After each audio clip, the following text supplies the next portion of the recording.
It's hard to answer because I only have time for like so Certain many ones. things right now. I think swimming. There's a pool. There's a pool. Yeah, pero isang sipa ko lang siya. Oh, yeah. So short. Isang sipa ko lang. What's your best stroke? Freestyle. Freestyle, yeah. Nasaan si Dustin? He's a swimmer. Dustin the swimmer. You should race. And easy. He's varsity. Diba varsity ka? Varsity is easy. Swimming's fun, pero it's really a cardio sport. Yeah, grabe. It's really good for Boxing, your I body. super enjoy boxing. Just Boxing. don't have time for it. Have you had a spar with someone or fight? Kami ni Solen. Bago? Really? Like with whose face? Like But yeah, me, face guards, Solen, and Ben Alves. We would Alves. spar. Wow. We haven't done it in years, pero... Other than that, no, I haven't sparred with my coach or anything. Maybe a few for trainings, pero not naman professionally. Yeah. It's a good workout. It's fun. Okay ba? Boxing. What's your favorite sport? I used to play hockey. I think that's Okay. still my favorite sport. But I play basketball as my main wow. talaga. Right. I wanna get But Am I'm I like not you. I love surprised? every sport. As in anything, I try. Kahit yung likod. Well, kasi also in Canada, that's our educational system. Eh. Every school year, you have to play, like every term, it's a different sport. So even if you don't like it, like gymnastics, I had to do Yeah, it's that. exactly So, the same. everything talaga, it's part of the curriculum na. In Canada. That's where I grew up eh. So I find it's a really smart because that's where you find your passion rin if you're like athletics. Track and field, we had to do it. And then in high school, then you get to pick na what team you want to join. Yeah, in the US, I was in volleyball, softball, basketball Yeah. also, lahat. Iba-iba. They really promote athletics there. That's why more athletes. They create more athletes. When was the last time you were in Canada? Last year, exactly a year ago, I took a month vacation. Sarap. Yeah, it was fun. Holy Week pa nun eh, so extra long. And then sakto my taping was on production break. So they gave me a whole month. Gotcha. So yeah. How about you, Ralph? Oh, Favorite judo. Judo. Oo nga number one. pala. Yeah. Judo son. Yes. And then, other than that, recently, I stopped for a few months, but I started playing golf then. Golf, and then I picked up bouldering. Oh, Climbing. saya. That's Yeah, something me and my friends want to take up. It's fun, it's fun. I feel like you'll enjoy it. Yeah. Haba ng reach. Ano pa ba? I tried a lot din before. Swimming, bike, badminton, pickle. I played pickle for a while. Frisbee, ultimate. I played ultimate in high school. Wow. Yeah, because I had friends na varsity, so we would play in the field pag recess, lunch break. Yeah. Lacrosse, have you guys tried? I've tried lacrosse. So fun. Good. Hindi uso yun dito. Quite hard though. Yeah. That's almost like the long net, no? Yeah. And you have the stick. The Yeah. stick. I like netball. Yeah, netball din. Handball. Handball, that was a PE. I do the handballs. Handball is fun. Sana Kuya makes us play dodgeball. Oh yeah, you know that's what we were talking about. We tried playing dodgeball with our towels. Face towel na. Tapos Will, tinali niya. Tapos alam mo hot potato, Yeah, pinapasa. Behind the back siya. He went over the room. So now he doesn't have a towel. We get creative. Wait, he we still get doesn't so have a bored. towel? No, it's like a hand towel lang naman. face Yeah. towel. Do you have athletics in Canada? Do you have athletics in Canada? Like 100 meters? Oh, like track and field, yes. I Meron did that track and din. field din. Yeah. Mga long jumps, shot. But my events was 100 meter, 4x100, high jump, long jump, and shot put. Ayun eh. Yeah. Dami I mo just naman. did as much as I could para may experience. Ah. Dami yun ah. It's fun, no? For an actual competition. The one I hated, Josh, was javelin. You go like that? Javelin. Javelin, pala javelin. Lin, yeah, javelin. Yung may spear. As you threw it. The reason why I threw it and then nakaanggulo siya pakanan. So hit the back of my head and then after I was like, I'm quitting. I don't want this, coach. Like, I hate this. That's me with softball. Softball. I was Diba it's like training. this, no? Like No, that when you pero- throw? So with me, I was training. I was still in the US, and then we were training during winter, shortly after winter. So malamig pa rin. So nasa loob kami ng gym. I was playing outfielder at the time. Pag, tumapat sa ilaw ng gym. Sa gym, okay. And you know, See like the- American gyms are really, Yeah, really bright. yeah. Tumapat, so my hand was there, but the ball went straight to my eye. Oh. And The black eye? I didn't cry. Like, I fell, and then I was fine. And then I was excused from training. I went to the banyo. I saw my black swollen eye. That's when I cried. Pangit ka. Like, it was so pangit. Like, it really looked like somebody beat the hell out of me. Just ang laki That's pa ng happened to bola. me. Yeah, softball is Softball Softball's is like big. this. Yeah. It's not soft.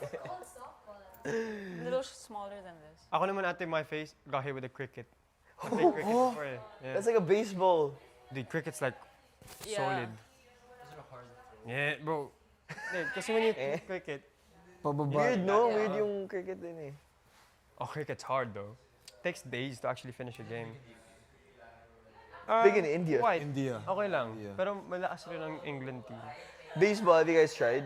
Di Kahit mo- sa amin, football and rugby eh. Yeah. Uso ba dito baseball?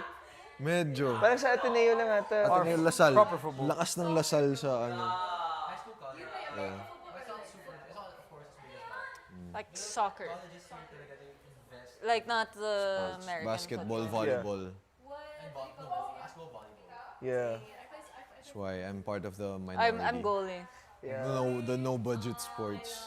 Dude, kasi grabe, like, Yes. Div 1 teams in the States, they pour all the funds there. It's crazy. Volleyball's not that big in the Gotcha, States, so. Saks lang. Saks. It's actually bigger in the men's division. Like Really? Yeah. I don't know. I really loved it. I loved blocking balls. Pero sa NCAA na kasi, yung mga NIL deals nila. So the college kids are making When did you bang. stop playing? Yeah. So, But that's a good move eh. yeah. Right here, volleyball and basketball is like almost like Yeah, top, yeah. I wanted to focus on academics to get a scholarship. But when the time came, pandemic. Rivs, did you ever do SATs? That's crazy pandemic Did you at 4th pass? grade. No, pass. Or like you got like a... fifth grade. I Got a was grade score, but then naman. like, And then pandemic came. because I was so really planning to go to the sixth grade States na. Yeah, for yeah. college. Grabe. So I actually took it twice. Pala yun, What school 16. were you aiming? Yeah, it's crazy. They graduated Aiming? college. I was aiming for, pandemic. like, I just graduated like, elementary. Simple schools like Fordham, Yeah. Pandemic? New York. Yeah, I was. the one, I the, just the finished easier ones to elementary. get. When pandemic came in, I was like, there's no I was way I'm still in getting grade into like six. Stanford or Harvard. No way. enrolling for grade with my six. grades And also then- from high school. Yeah. Crazy. So I stuff. took it just to to see But hey, what I could we're get. all good. But then I eventually like Yeah. ended up taking also the college course, 16, the I college was entrance test here. Entering And I saw all my college. friends Really, it's going 16. to like Was choosing that to go to 16? college here. So I was like, you know what, I'll just 15? I'll just stay No here. K to 12? And also my dad also told me, Wala Wala pa nun. Wala pa. Ah, wala do pa nun. business. Kaya pala. Yeah. and you plan Ako, to I'm do business in entering- the Philippines. Just study here. Study Here here. high 'cause really soon. And I'm you grow your 16, so connections it's here. about the same time then you And guys if I go to will the enter States, like, college. it's a Yeah. different processes, We'll see what happens. different people. That's crazy. 16 in college. I mean, because yeah, in America, you kind of like follow the K-12 system, diba? Yeah. So they always considered the Philippines faster in terms of... Really? Yeah, because I would go back and forth. So they would just credit my classes here, there. Because everything that we were studying here, I was like a year advanced in the US. Oh. Really? But things have been more advanced and advanced. Like, it depends on the school. Sometimes. Well, I studied in public schools in the US. But still, like, because of the absence of K-12 here, it was a much faster Much faster process. Yeah. Sometimes the teachers just choose what they want to teach then eh. I There are guess, things like yes that or also. no. Maybe. Depends. Kasi ako, I didn't go through like the human anatomy. Because my teacher was like, I'm not going to teach you that this year, I'll teach you that next year. And then some of us like transferred schools and I transferred schools. So I didn't get to do the human anatomy. So it depends on the teacher too. Right, I guess. Or, I don't know. I was studying around the time where it was mandatory for me to take up biology and like all of those classes. So that was kind of like my situation where I always had to keep in mind the requirements of both countries to make sure that I level up accordingly. Were you flying back and forth from the Philippines and the US? Yeah, so I was raised in the US between 3 to maybe 9. And then since 9 to 15, I was going back and forth. Like I would study there and then spend summers here still studying because the summers weren't aligned. Like March is still school year in the US. And then summer in the US is around June, July. So, June, July is like the start of the school year Yeah. in the Philippines. Have you experienced spring break? huh? Have you experienced spring break? But the thing is when it's spring break, then we would fly here, for example, then I would be studying here. So it was like a year-round school setup, Was which that- I like. That's definitely hard though. Not really, because when you live in a small town, like you actually want to be surrounded by your friends at that point. Because I mean, I didn't have to, but my sister and I think preferred it because we were so isolated in Utah. Oh, I see. Was it hard to adjust? Very easy for you. Just the first time. I didn't know my mom was my mom when I first came back to the Philippines. Oh, you weren't living with your mom that I was. I just didn't know my mom was famous. Ah, okay. So it was a complete like Hannah Montana moment. Oh my god, I'm a Nepo baby. Yung ganun bigla. No, it's more of like, Mom, why are there cameras? Yeah. Like Oh. when we were exiting the airplane and stuff. Like I obviously grew up seeing my mom like train horses and train dogs and our animals and all of that. And they would take business trips to wherever it was while we would be in school. Yeah. And then finally, sumama na kami at around 8. And my mom's Melanie Marquez. I said no. She really kind of shielded us from all of that attention also. Yeah. Yes, your mom is so good for that. So strong for that. Damn. But was So it like? props. Did you go to a public school in the Philippines? Or definitely I not. went to a private school here, Private school. Collab de Santa Rosa, but it's not as big as the other like institutions. Very intimate still. But it's in Rockwell. Power plant. Yeah. I see, I see. Coleo? Collab de Santa Rosa. Oh, I see. Yeah, yeah, yeah. It's a small like intimate school, definitely. Ganun din sa province namin. Private schools are quite intimate also. You get to see the same faces and same people. Exactly. Just exactly. goes around talaga. And then obviously in the US, public school. The big yellow school bus. The Do you guys have a big stereotype. yellow school bus also? In the UK, Yeah. I just bike to school. That bike school. Wala kaming mga service. You have to either take transport car or... Kayo, Canada, wala. But it wasn't the same way Americans does it. sinusundo. Ours is just pag may Kami, it's like bus stop eh. bus stop, yeah. But we take like public bus. Yeah, Like- ganun din sa amin, bus stops. Here yung super spoiled eh. Yung kapag here, naka, like my- sinusundo talaga sa Oh bahay yeah, eh. like my van. Galing niya eh. Carpool service here. Yeah. We had that also. But here it's different. Mas exclusive ang private school sa Pilipinas.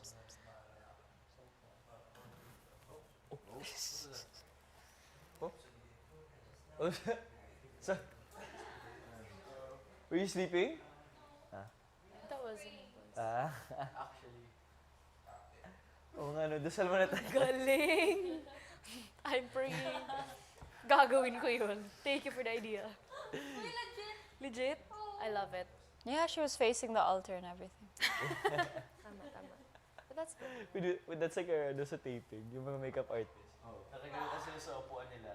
And then pag makeup time na, bigla silang gagano'n pag-gising. Then they're free. So fun. I love it. You don't want to sit on the couch? It's so comfy. That's why I'm not. Oh, gets. Yeah. No, and I'm super comfortable here din naman. This feels like a big condo lang in the PBB house. It's so fun. Penthouse Yeah. vibe. We still can't go outside. Bungalow, no? You guys live in a bungalow? Bungalow's just a one-story house. Yeah. You take a Like shit. this, like, No. Ang galing, walang tickle spot. so it depreciates, no? It accessible or doesn't appreciate as much as Miss Andre, my baby brother. familiar with housing. I wonder bakit Titanic yung photo ni Dustin. Puro movies yung ano. movie theme. This was one of our tasks that we did. We're the main character in our own lives. So we had a poster each. And then Sound of Music, si Yeah. Clarice. Okay. Ikaw 007. And then, we had to share paano napunta dito sa PBB. And it was such a heavy day. First day namin, everybody started bawling kasi it became like life stories na. I wonder if this was AI. Yeah. No, I don't. no, I doubt it. You can't say the Yung kay AC is titles. not AI. Back to the past. Yung sa'yo, Titanic. Ano yung kay Kira? Titanic. High school na. Phantom. Which one's yours, That's River? Phantom. UT? I think IT? UT? ET? fantastic. I was just like IT. UT, IT, ET. UTI. Yung kay Josh is, Harry. yeah. Harry. Happy? Harry. Mika is that. What's Kira's? Phantom. daw. What's Harry Will's? Phantom? Will? Phantom Will of the is some detective. Charlie Sherlock. is... What's just... No. Matrix. I was just about to say Keanu Reeves. Yeah. What's the clip? Bianca is Where's the other one? Bianca. a movie. They just said, let's just make it Bianca. What's your favorite subject, Brother Michelle? Are you like a mathsy person or English or? Biology, actually. S news is so Biology. funny. When I was in high school. Parang And totoo then eh. when I No, went to it's the back college, of the clock app. I always chose, I was telling the girls there that in college I would always choose the hardest professors, the terror profs, during my favorite subjects. Why? Because they The challenge me thrill. more. The thrill of it. Yeah. It's like I love the challenge and I love kind of exceeding expectations in that sense. So it just helps me become a better student also. It's a Because cool mindset. in LaSalle you have Yeah. the right to That's like choose if you Kobe want. mentality. LOTR. That's what they call it there. Yeah. I had two of them. Grabe yung mga ano ko kaya, like, mga diskarte ko in LaSalle. But yeah, I would always choose the terror profs for my favorite subjects. Because it doesn't mean, parang I see terror profs as just extra strict. Right? So there's nothing wrong with extra strict professors. You can learn much teachers. from them naman. And they're always just challenging you for the better. That's a strict professors. Yeah. The day I go to college, I swear. I'm In high school though, like when I was still in high school, I always loved proving the scary teachers wrong. Like I'd be the first to finish an exam, but I'd get a perfect score. And the scary teachers are the ones you remember. They'll always be like, guys, don't make sure you take your time and double check. Yeah. Like I had a really scary geometry teacher, and then I was the first to pass because I came in late. Okay. So I was failing all of my first quarter subjects because I came in from the US. Yeah. First quarter, all of them line of sevens. Wow. Second quarter, I made it bawi. So I was like first to finish before recess and then perfect score. Because even he would be like, you're done? Yeah. Yeah. Perfect. Sarap. Isali na yan sa MTOP. Nice guys. MTG na yan. Did you guys have that? MTOP, MTG, MTOP. new schools? Yeah. You guys have that My too. gosh, it feels like a lifetime ago. Really? Tanda ko na. Like over a decade ago. In our province, malakas kami dun. Like when you travel school to school and just take an exam at one school. Yeah. And then you have kangaroo mathematics and Australian mathematics all come in. Especially when I came back here, because junior high school is when you apply for university here. Yeah. So it was a very crucial time for me if I wanted to get accepted in the Philippines. Pero DL was your first choice. I wanted Ateneo. Oh, it's a Ralph. It's a Ralph. Gusto daw niya attendance. It's a Ralph. Like I wanted Ateneo, but then all roads led to LaSalle. I passed. naman. I had a way into all of the schools, whether through sports or through entrance exams or whatever. Pero at the end of the day, I chose LaSalle pa rin. Why? Why did you choose LaSalle? At the facilities, the location, the... More convenient to you? Yeah, I mean, the facilities, you can't deny LaSalle has the best But facilities. I know Ateneo is eh. one of the best for facilities. Really? Diba? Yeah, Even for they are. sports. They are. I mean, we have... I'm not sure if it's updated. During my time, we had the best facilities for sure. Maybe Like the best library, the highest academic building, like everything was air conditioned. During my time. Maybe not. And Ateneo kasi waitlisted me, so medyo nagtampo ako. May halong tampo. Oh. Ateneo is the only one that waitlisted me, which is fine. UP, So but now did I you try bleed UP as well? green. You try UP? Yeah, I passed. Oh, really? USC also. USD. Because it was either Big Four or I go abroad. It's USD. University of Santo Tomas. Oh, San Tomas. Uste. USD. USD, UANP. ayoko mag-aaral UANP is dito. good for business. Yeah. Can't. I live close by UANP. Yeah, but my parents wouldn't let me. Why? It's a good school. Because it's not just like one side of my family. Like my parents are separated, so during that time they always have to come to an agreement on like what I do. My brother's in UANP, business also right now. So yeah, I'm very good for business. Really So proud of him. like their condition for me was one of the Big Four or I study abroad. Yes, Oh. like Why didn't you choose to study abroad? Because I had like a career here also, like trying to really establish my independence, trying to earn, trying to make a name for myself. All of which would have been harder if I studied abroad. Definitely. I get that. Your life's so